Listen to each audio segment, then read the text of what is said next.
Hello, friends, and we're back live this week. Lucy has been off gallivanting and cruising and doing all kinds of fun stuff the last 2 weeks, but we are back live this week and we have a really exciting free course. This is going to be a series for you done over 4 to 5 weeks, possibly, of launching your own private label product, your own brand, if you will. So, this is the way Amazon really is going. Not that retail arbitrage is dead. I doubt that's ever going to be dead. But if you really want to scale at a less stressful rate, I really recommend you stay in for this course of finding your own brand, your own private label product to sell on Amazon. And we're going to be going through it in a weekly series, step by step, on how to do that. Yes. Now, I put it together in 3 parts, so we'll have to figure out if it's going to be, if we'll have more, because I'm sure we'll have more to talk about. But Yes. yeah, it'll be exciting because this is something that we enjoy talking about, and it's what we are doing, and we are currently doing our own things alongside of this. So the steps that we're going to share with you is what we're doing ourselves too. Right. So I started off doing retail arbitrage like most everybody else that does start Amazon. Over the course of that journey, I did a lot of bundling, as everybody knows, and my account was deactivated over bundles at one point. While Amazon does still allow bundles, and you can bundle, it's just not the same landscape it used to be. I also was doing my own private label type of a brand. And I can tell you from experience, all of the items that are mine, that I created, that I sell on Amazon are my biggest income drivers of all. And they're consistent, and it stops you having to always go out and chase the next thing, the next deal, and that got old for me. And if you feel like this is old for you too, then this is definitely going to be the series for you to watch. So when you have your own brand, your own item, you have no competition but competing products that are just like yours. You are the only person selling on your listing, and that's nice because every sale belongs to you.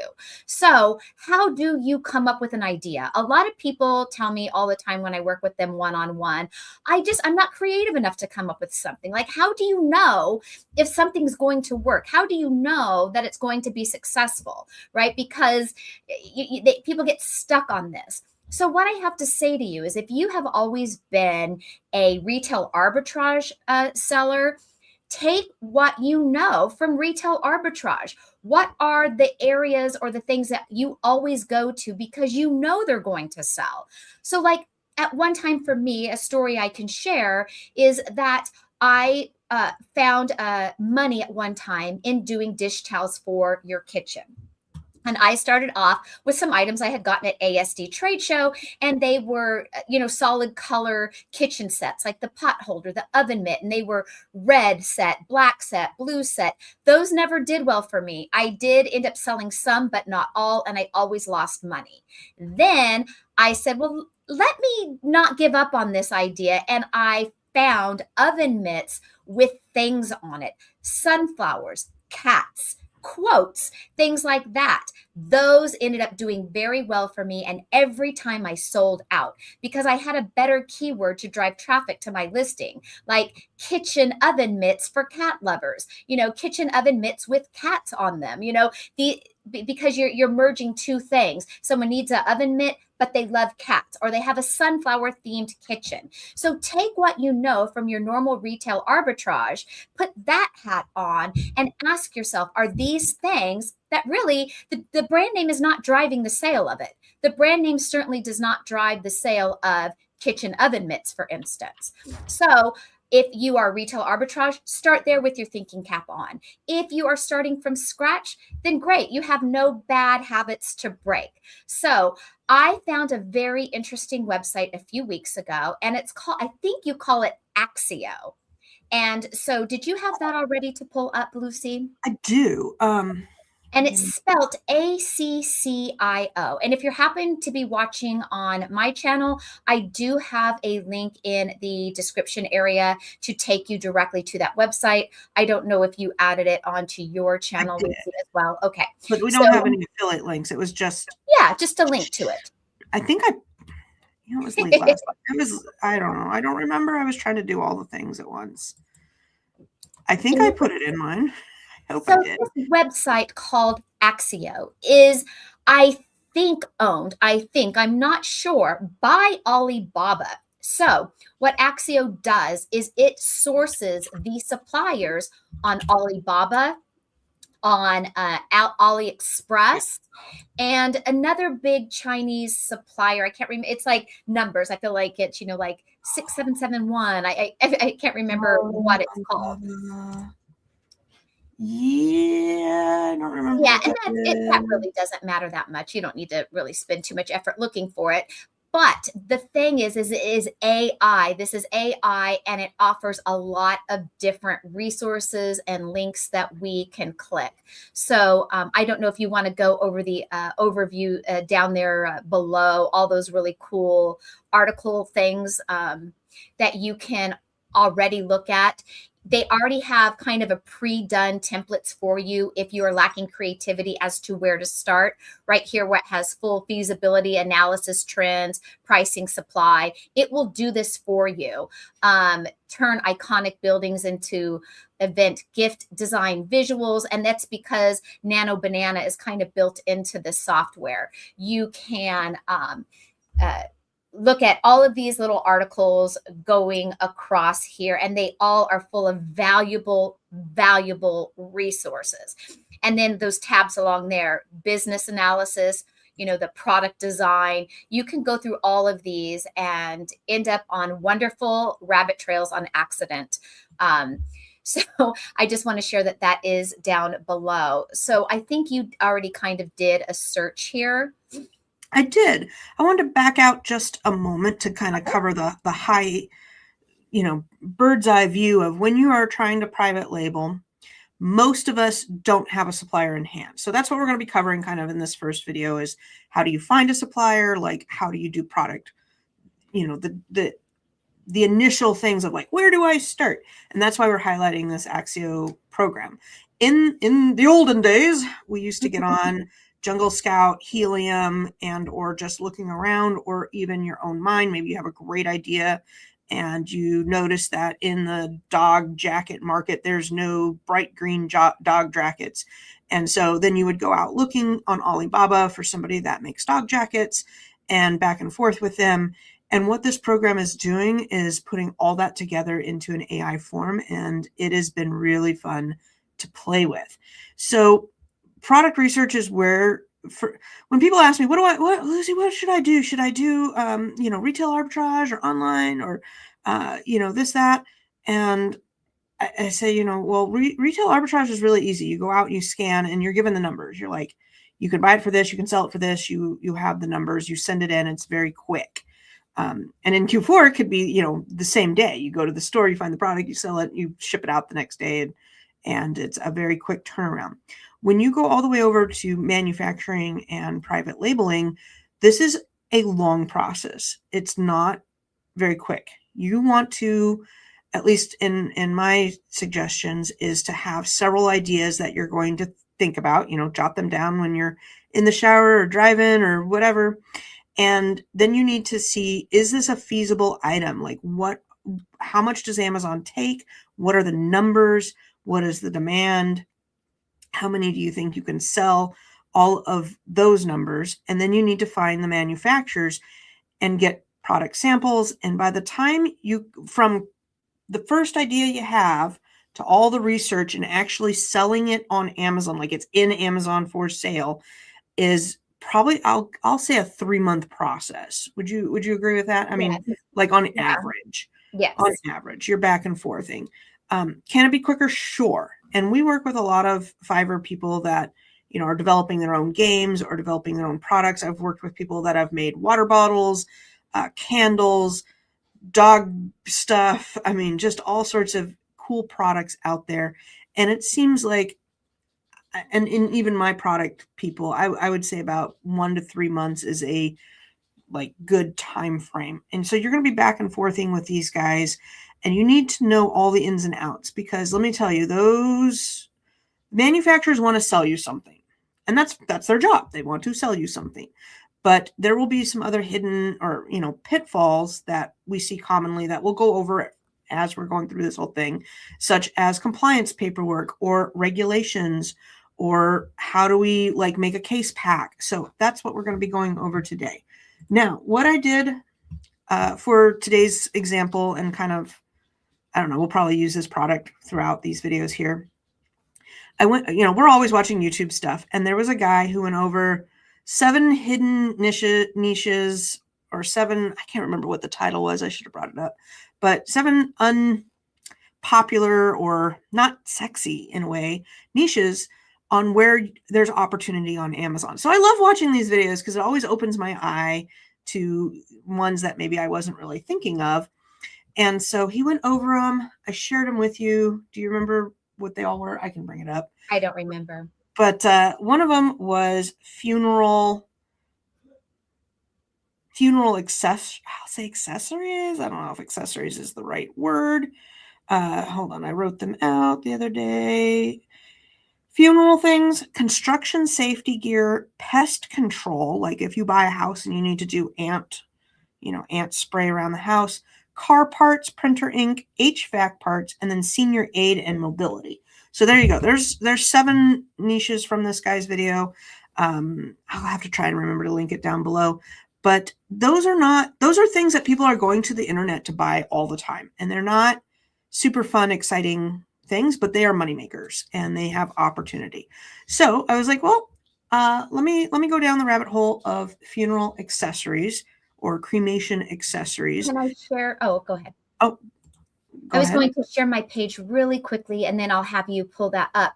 So when I am on the screen here on the site, from the home page, I clicked on Discover Trends. And so here's Discover Trends. And it says, tell me your niche and I'll spot rising trends from social and e-commerce data before your competitors do. So the AI is already scrubbing social platforms, e-commerce platforms to see what is trending.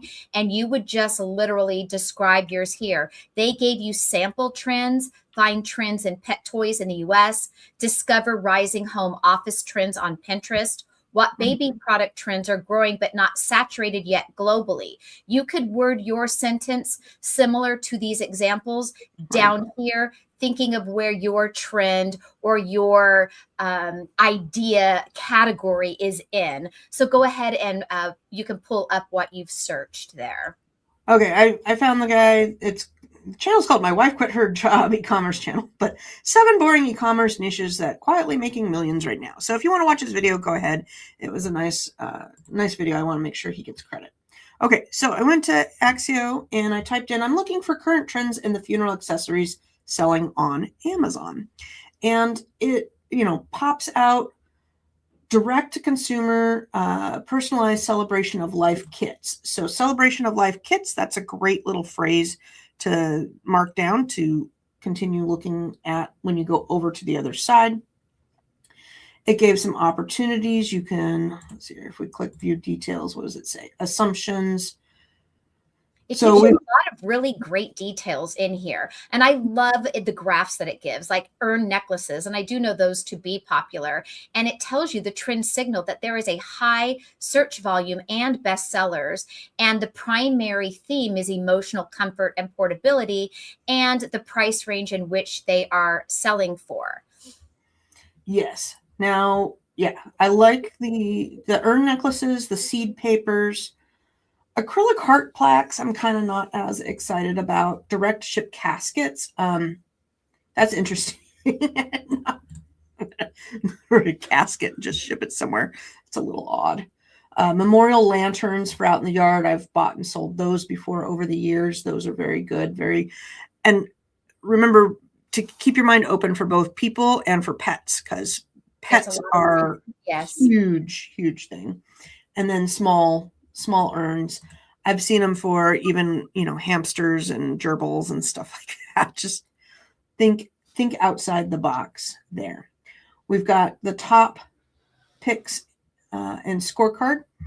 So urn necklaces, memorial favors, and acrylic plaques are going to be your highest. Yeah. And I like how they score it, and they give you the rationale behind it. Like on the urn necklaces, it's massive volume. The personalization is a powerful conversion lever. So I don't know if you've ever seen anybody with a necklace like that, but I've worked with people that after they lost their parent or something that was a trending thing, and they will get it made into jewelry and wear a necklace because it just helps them feel connected and close to that loved one. People may find this to be morbid, but because it is on this topic. However, this is an actual category on Amazon that does very well. Yeah. Side story. I bought a necklace for my dad because he's passed. And my mom's like, I can't do it. I just put your necklace in the urn. You'll have to do it when I die. I'm like, thanks, Mom. I don't know. When you pass, a lot of people have, everybody has a different ache on grieving, it. Yeah. And it is what it is. All right. So then down below, we can kind of skip this part, everybody on their own. As you play with this, you can do that too. But they give you actual links to listings on Amazon for, in this case, the necklace. That's funny that I actually called out necklace, and that's the sample that they're giving us. And they are showing us the price points and I think the monthly sales volume. Yeah. So 142 of the gold one and 82 and 48 of the other. So they do give us sources on Amazon. And then going down below, they're going to give us other examples too. Yeah, you can keep it on the Amazon listing. And so we can check for ourselves, like, hey, does this actually really sell? Is Axio correct in this? And you can go then down a rabbit trail on Amazon. All of you know how to research already, right? If you've been selling on Amazon, hopefully you have Keepa and you know how to check the data, right? So you can check the data on Keepa on various listings, not just the one that this site gave you, to validate it and see what's going on. Now, with a listing like this, because it is a variation listing with different colors, I would probably then be checking on Keepa, the variation checker, to see, does one color choice dominate over another color choice on this listing in particular? All right, going back over here. Yep. All right, we've got favor kits. Yeah, so these were for the Celebration of Life kits. And that was the one that first jumped out at you. So then it's giving us examples here as well. What do we got? I can barely see this. Okay, 50-piece ribbons, memorial ribbons. So if you want to have ribbons for everybody to wear there. And then we've got... And that one was a terrible example because it shows that only 5 sold in a month. So I am surprised it gave us this one. It says only 5, but I'm curious if we checked Keepa, if that is in fact accurate.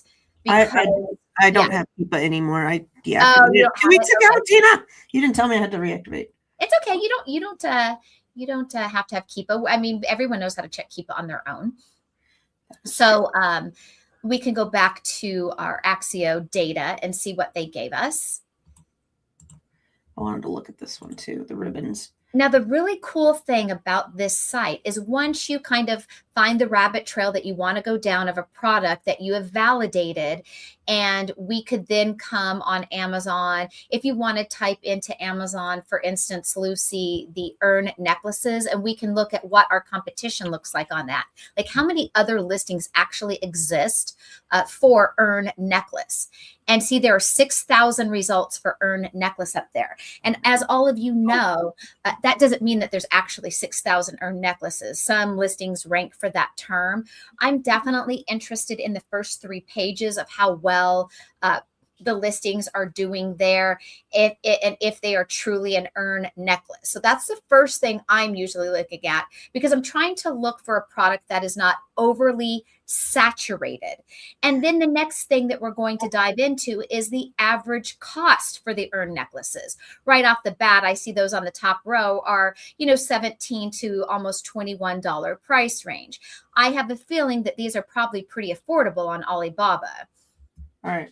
Hold on. I just want hey, I gotta, this is what I was cleaning up. That's why I need, because I have so many things on my computer.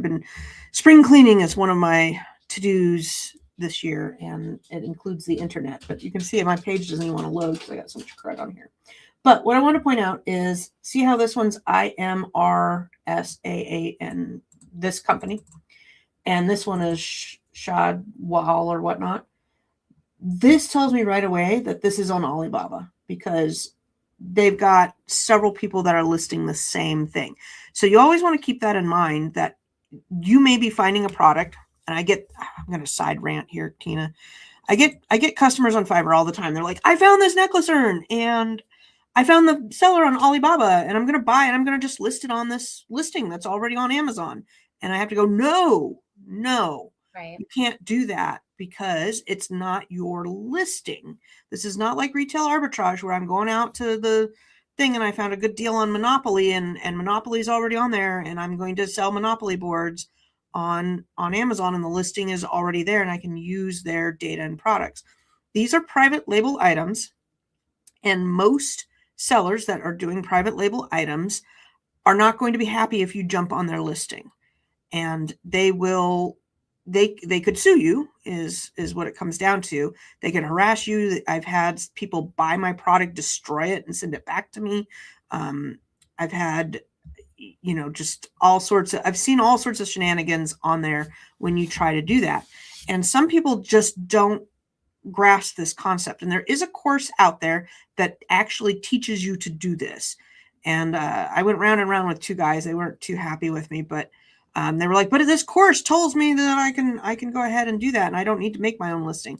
And I'm like, I don't know why they're teaching that. That is Binocularnox. You need to have your own listing, your own brand name, etc. So when I look at this and I see, you can do a little bit of deep dive into here. We've got these guys who did what, 1, 2, 3, 4, 5, they did 6, 7, 8 listings, and they're doing the same exact product. They may have even stolen the same pictures, which I have seen. Now it looks like they have different pictures, but I've seen people steal pictures, make the whole listing. And what you want to do is do a little deep dive into whoever's selling it. So this is Wonderful Keepsakes, and these guys are in Colorado. Okay, that's an American company, but a lot of times you will find the Chinese manufacturer as the person, and sometimes even the manufacturer you're working with. These guys are in, hold on, this is the same one, 67R 676 652, Brighton, Colorado. What do you think? Yeah, these guys are the same company, just with 2 accounts, maybe. Yeah, they're right next to each other. So that's interesting. But you may even find your own manufacturer selling the same product on there. So you want to stay away from those types of shenanigans. If I'm selling your product, I don't want the manufacturer selling the product. They'll be able to sell it for cheaper and totally hose you. And I have found the reverse too, where I've seen people launch a product and it does well, and then the manufacturer starts selling it. And that's not nice either. Okay, sorry, that was my tangent. So generally what I do is, if we've landed on that, this is what we want to do, and I want to stand out from my competitor, then I'm going to do my add-ons, which, comes from my years of bundling. So even though I'm not interested in that one with the 3 urns and the whole little kit, I bet I can make nice packaging for just my necklace, a really nice box with a presentation on it, maybe some words of sentiment on the actual packaging, and I can show that in my main image, maybe even stay at the same price point or just a wee bit more, because maybe my necklace is going to come in a really nice keepsake box with maybe a in loving memory type of card sentiment inside. So we're just going to foo-fars up a bit more. And that's how we are going to stand out against the sea of sameness, as I call it. I mean, yeah, when we talk about bundles, I love this bundle. Just, it looks like you're getting a lot. It's going to have everything. It's for pets. Usually pets are shared across several people, and so I like that it has a few different things. Same with the bracelets and this necklace. You get a couple different necklaces there. Absolutely. You can see, and when I'm looking at this, I'm looking at other opportunities. I don't particularly care for such flashy blue and pink. So if you wanted to change up and go maybe a more muted color or a more earthy tone color, or maybe something that you could stick out in the yard or a little bit more on display that's more muted like that. There's lots of different directions you can go in this. But taking the bundle idea with the best-selling necklace is perfect. What else goes with a necklace? Would it be a small urn? Would it be a little bag? Would it be the I funnel would personally do in a the box edges? with a little card inside is what I would do with it. That's Yeah, definitely what I would do. I like this because it allows you to display and it's kind of decorative. So yeah, we can go down all sorts of things to figure out what would be a good grouping. Yeah, and if we go back to the Axio website, if once we kind of land on the item that we really want to do, they can give us links to find the supplier for it. Now, we don't recall if it is on this page. Yeah, I did that. That was the other thing. Okay. I just want to point out this memorial ornament sold over 2,000 last month. I mean, it was Christmas, so Yeah. but I do like that. Okay, hold on. Where did it? Okay, do I have to go back because I clicked on that expansion thing? Oh, serious? Okay. It might be on your history under the little like clock thing there. Yeah. Okay. There we go. Okay, yeah. So then I said, find me suppliers. Perfect. So let's see. Yeah, so you asked it, find me suppliers for cremation jewelry.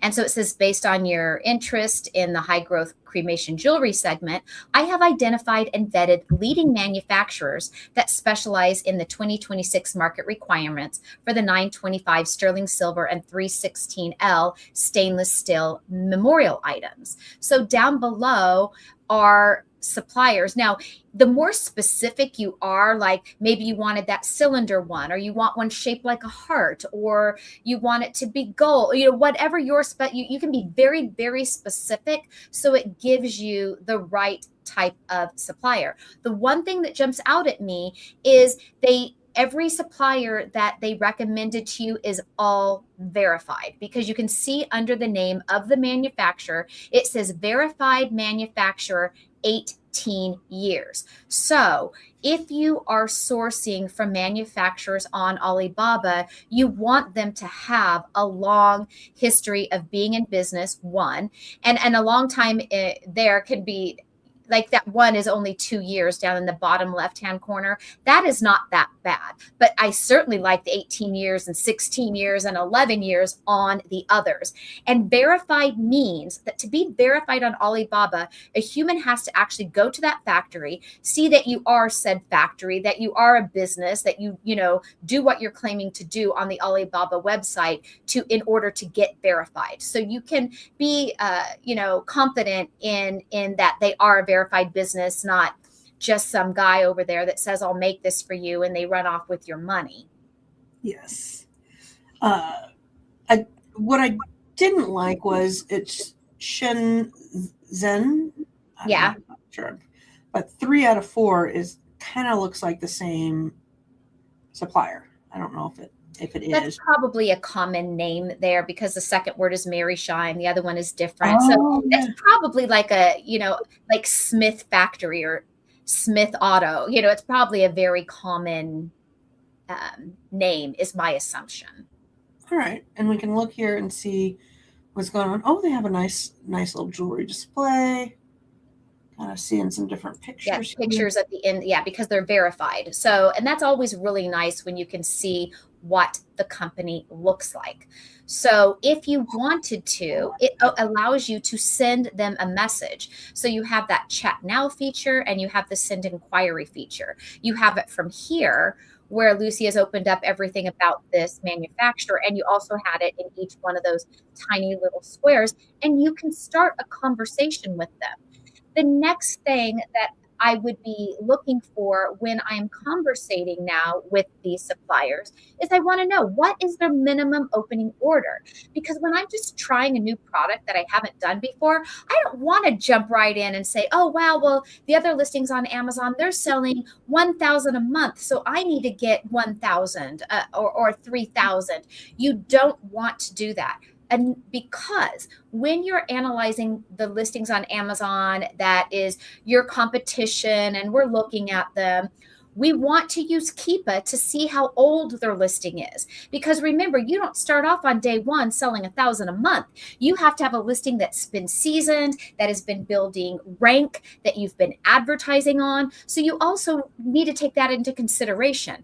Now, if a lot of these listings are not that old and they're selling really well, then you can know that this is probably really trending and people are looking for it, right? But I like to start off with like 200 units, and that's it. I don't want to go in deep. I just want to test the waters. So that is one of the important things you're going to have to negotiate with them. Now, what will happen sometimes is that when you buy less, like that one says minimum order 2 pieces when you just pulled that one up. Yeah, What will happen is if you order 2 pieces, you see the price range on that is $6. When you order 100 pieces, that price might go down to $5.50. When you order 1,000 pieces, it might go down to $3, right? So you can also keep that in mind that there's going to be price tiers. So if you're just testing the waters and maybe you're only going to break even on Amazon for 100 of them, one, it gave you the experience of sourcing overseas. 2, you had to go through the process of building your listing, finding your keywords, setting up your ads, and getting your listing marinated, as I call it, building rank. You can then go back when it's time to reorder, get more at the lesser cost, and really start profiting. Sometimes the price you pay to test is just for a few and maybe break even.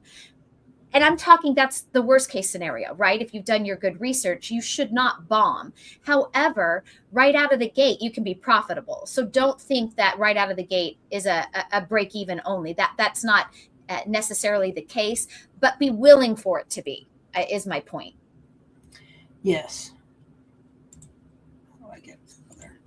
Okay, I was just trying to see if this one was on Amazon, and I did not see it on Amazon. You'd want to use that Google Lens and see, is there like 3 other sellers that are already selling the product? Yeah, definitely. I love using Google Lens for things like that. That little paw for the animal one was really cute up there. So then I like to ask my suppliers when I'm dealing with them, I like to ask them, are you the manufacturer? Because on Alibaba, you have manufacturers, and then you have kind of like this middle guy. And the middle guy is running the ads on Alibaba. They up the price. You're dealing with them. And then they go to the manufacturer who's also on Alibaba, and they get it for less. So I like to make sure that I vet that they are in fact the manufacturer, because you will be getting it for the lesser price. So that's important. The other thing I like to ask them is, can they do all of the aspects of my item? Especially if I'm not going to say, in this case, get the necklaces sent to my home where I source locally, my gift box and my little card that I'm going to put inside. If I want it to go factory to Amazon, I want to know, can they do all of the aspects? Can they take my necklace and have it put in a box? Can they print off the little sentiment card to go inside of it? 99% of the time, the answer to that is yes. And so then I work with them on, well, what do you need from me? Like say aspect ratios of, like pixels, like 500 pixels by 300 pixel, of what my card is going to say. Like if they need those dimensions from me, they certainly need the verbiage from me. If they need, again, like the pixels for the image or the graphic that will go on my box. Like the box you guys can see behind me there, how it's got little design on it. I want to know what it is that they need from me, because then either I can hire a designer to do that for me with the dimensions they need, or I can go into Canva and do it myself. Canva is super easy for something like that. Also keep in mind, if you are doing anything with words and you're dealing with somebody from there, check the spell check on it. Even if you gave it to them, don't necessarily trust that they copy and pasted it, because the misspelling on it can happen. So I've seen that when I've worked with clients that they didn't double check and they had game cards and things were misspelled or it just didn't make sense. And you, for your son's graduation, bought plates off of Amazon. I wish I had it ready, like in this room. And it was a congratulations graduate for, your son graduating college, and it was misspelled. You bought it on Amazon misspelled. It showed the misspelling on the image, and you just didn't even look at it. You just overlooked No, it. because it's plates. Like, I don't care. Like, we're gonna put some sandwiches on there. Yeah, and what did it say? Funny. I forgot what it said. I don't remember if it was. I think graduate was spelled wrong. It was either congratulations or graduate, one of the two. Yeah, it was something really funny. So yeah, definitely check your spelling if you're doing anything with words, because you are dealing with people where English is not their first language. And I have kind of two stories to share. One was a lady who had a water bottle, and gorgeous high-end water bottle, and it's in this like cylinder packaging, and the outside had her brand logo printed in like a spiral thing, and she wound up getting a sample. I always think you should get a sample from the manufacturer, and then you should buy one of your own and see how does it come to you, because that's what she did. And the printing was all messed up. It was all smeared. And so then she was back and forth, and she, do I recall 200 water bottles? How do I get them to fix this? And they had goofed and messed up and shipped, and that was not cool of them. The other thing that I run into a lot is you got this whole chicken or an egg type of scenario. Do you make the listing and then get the product, or you get the product and then you make the listing? Your manufacturer is going to need you to have the listing done. And next week, we're going to be talking all about making that listing. So we'll go over all of that. But this goes down to the barcode. Whatever barcode you're going to put on your product, Amazon has to have a barcode. There's many ways you can do this. So you can buy a GTIN number from GS1, and then you've got to make your listing with that barcode, and your manufacturer has to print that barcode somewhere on there where Amazon can get it and scan it. That's usually the way it goes. Like if you're when we deal with people that are making games, they usually have a barcode on the outside, and that's great. What I run into, though, is people who have not made their brand, not done brand registry, and they've bought a barcode, and then they go list, and they can't use that barcode because they're not processed within Amazon. And I'm like, that's great, you have a barcode, but you're not brand registered. And we can't. Sometimes you can't do that within the next hour. So.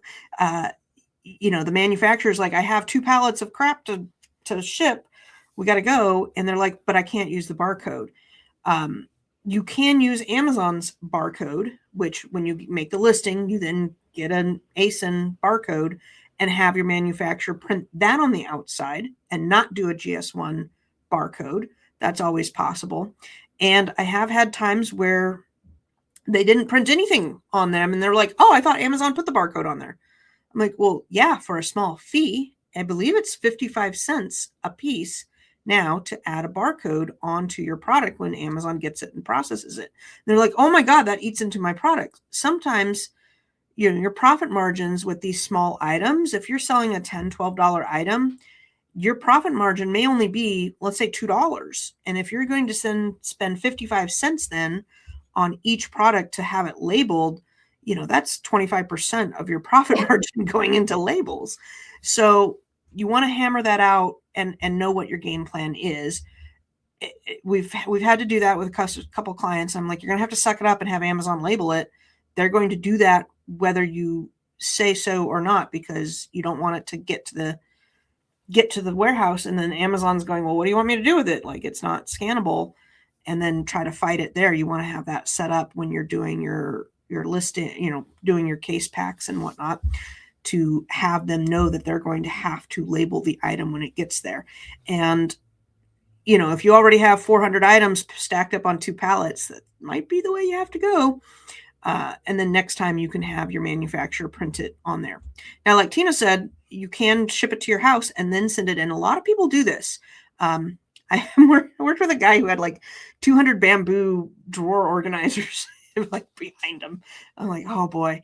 But if you don't know how fast your shipment's going to be selling, and your minimum order is, we'll say 200, and you want to ship in maybe 50 at a time to Amazon, you don't want to pay high storage costs, you can certainly ship it to yourself and then pay to ship it to Amazon. Yes, it's a little bit more expensive because you're double shipping, right?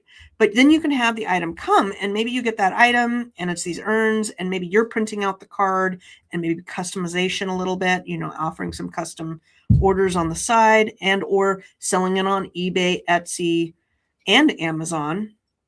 So you can have the product there and then ship out 50 at a time to Amazon and kind of control that a little bit while you're getting launched up. And once you are selling 200 a month, then do straight from manufacturer to Amazon and do it that way. If you're still kind of working out some of those kinks. I also strongly recommend that while you may find one manufacturer to work with, maybe have a secondary kind of in line in case something happens with the first. Because I've had that happen where people get something up, they get it launched, it's selling great, and then all of a sudden, shoot, my manufacturers, got Chinese New Year and they've not talked to me for 2 weeks. Where'd they go? I don't know what's going on. I can't get any more product, and then your rank starts tanking because you don't have anything in stock. I'm going to share another screen on the website. Another feature it has, now this is a little tiny photo, you can't see it, but if you found a product that you just can't, and you're looking on your own and you can't really find a supplier for it, you can upload a photo. So it says, looking for a pet harness supplier that can make something as close to this shape as possible. Adjustable dog harness made for French bulldogs, neoprene material with mesh padding, logo on the straps, and custom animal print design. So this is a very detailed question that you're asking it to find. So there will be a button that pops up for you that says start now, because you have to start the agent task, because this is the AI part of it. Then what it does is it pulls up suppliers that can make a harness like the photo that you have uploaded up here. So you can also search by image. Oh. Another task I have done on here was, I believe I used, and I can't remember which one of these I used. It was one of these bubbles down here. And what it found for me was some coffee grinders. So it found some coffee grinder listings on Amazon because I specifically asked it to find a trending product on Amazon that has pain points. So what it does is it reads all the reviews on Amazon. It reads all of those complaints. Like, I really liked my coffee grinder, but it's just too noisy. Right. So that was a big complaint on not the coffee grinder, but the one that does just the beans, right? The whole beans and grinds them to the ground. Yeah. So, so that was the pain point, is that these coffee bean grinders were just too loud. So you want to solve the pain point of the other listings. And so you want to create a coffee bean grinder that's just not so loud and noisy in the morning. And it found coffee bean grinders for me. And then included in that, and I thought this was actually a very good product, it had a manual coffee bean grinder. Obviously, that won't be noisy at all because you're manually cranking and doing your beans. While that doesn't sound fun to me, I found a manual coffee bean grinder on Amazon, and it was selling very well. And the price point, I want to say, was roughly in the $20 range. And you could buy said coffee grinder on Alibaba for, I think it was like $4. So it was actually a really great find. And the last thing I really want to share today, as far as in product research, is keep in mind in today's landscape, here we are at the beginning of 2026. At the time of this video, we still are currently facing tariff charges, tariff cost. Communicate with your supplier on what, those costs may look like.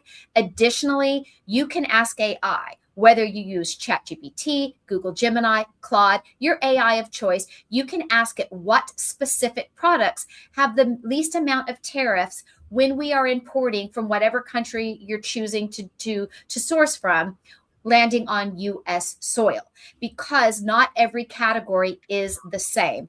I do know from Googling this for myself that ceramic is by far the least expensive. Think coffee mugs. So then there are other categories that are much higher. So not all tariffs are created equal. So do your research on that too, because your rabbit trail may be around the material that has the least amount of tariff costs. So that is really the last little tidbit of advice I want to give you when you are doing your sourcing and searching.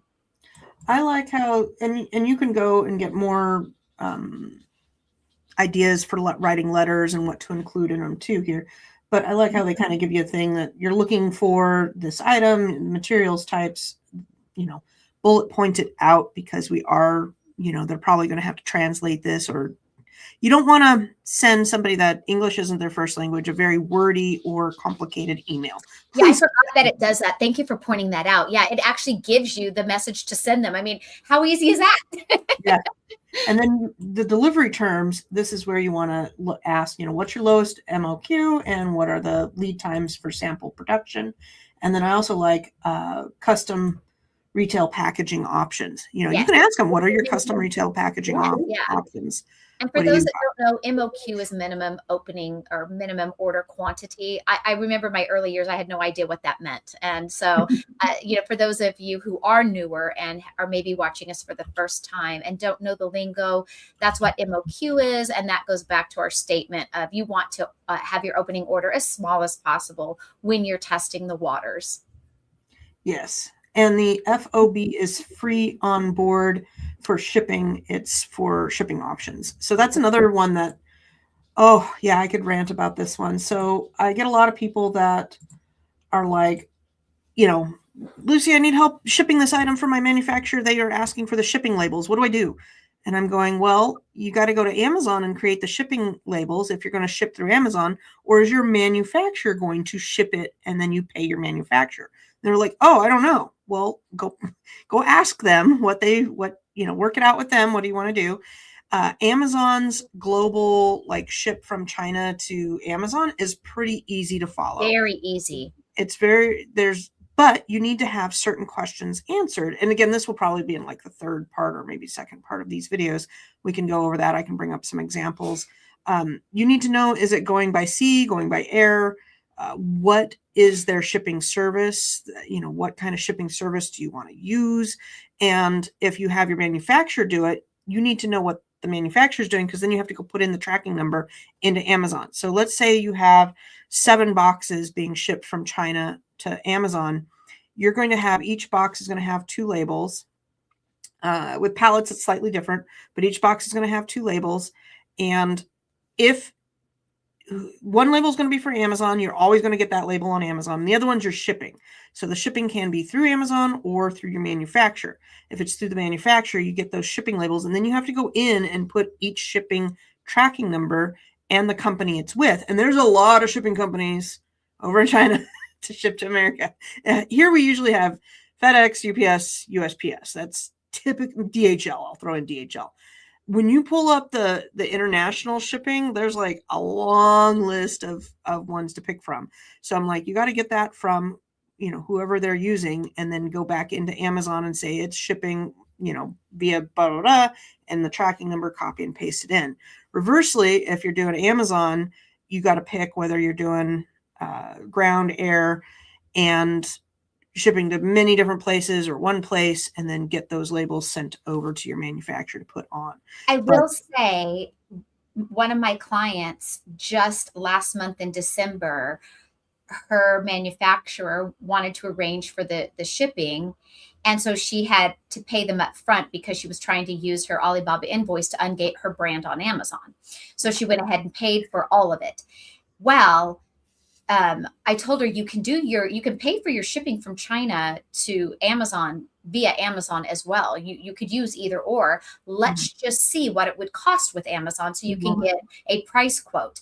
She saved $2,000 by buying her shipping through Amazon. It was she had a very, very big order, it weighed tons. It was a glass order. So it was a hefty, pallet and heavy, and so they refunded her the money for shipping, since she had already paid her supplier for shipping, and she bought it through Amazon, saving a ton of money. So don't discount Amazon and assume that they might be more expensive.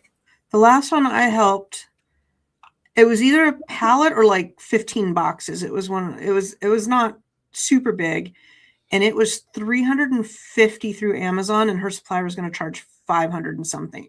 So she Yeah. was like, I'm going through my manufacturer. I'm like, okay, go do that and let me know. And like 2 hours later, she's like, Lucy, help me with this. I Yeah. can save $200. It was way cheaper to go through Amazon. Yeah. So definitely don't discount that. Yeah. Yeah. I was surprised because I don't know. I just figured they'd have better shipping options than Amazon, but Amazon was cheaper. And then pallets, if you're going to do pallets, then you need to set up the bill of landing and arrange for pallet delivery, which again is not super hard, but it's got a little bit more complexity. But we'll talk about that more on the So thank you for inside joining here. us today, you guys. I hope you found it valuable. I hope you have fun this week playing around with the website and playing around with some product ideas through using Axio website. And you can have something on mind for next week. Next week, I will be showing another software that I use. That software is a paid software. I'm not trying to push it on you. I'm just going to show it to you how it then can analyze our items that we are finding, grabbing the keywords off of our competitors, things like that. And it's just really fun. And so we will continue our lesson. The whole hour won't be dedicated to that software, but I am going to touch upon a paid software you could use to also help make your sourcing and finding a product a lot easier. And it also incorporates AI. It's just more robust. That's it. Okay. All right. I have to say, go Seahawks. Hopefully we win today. Okay. That was it. That was my whole thing. All right. Have a good day, everyone.